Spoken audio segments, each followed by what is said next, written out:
Welcome back. In this video, I will show you how to edit food filter using Lightroom Mobile. Here are example photo, before and after, using this filter.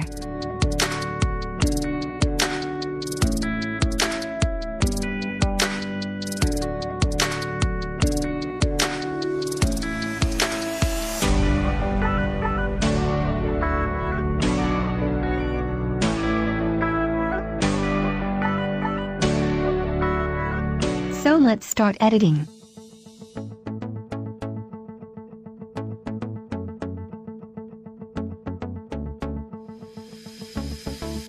First go to light. Contrast to +20.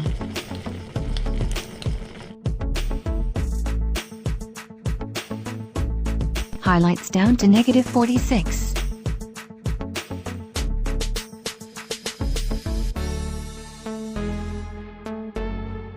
Shadows to +40.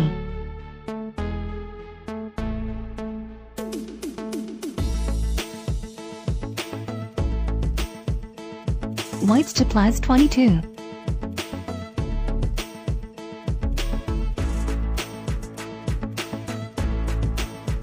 And blacks to -20.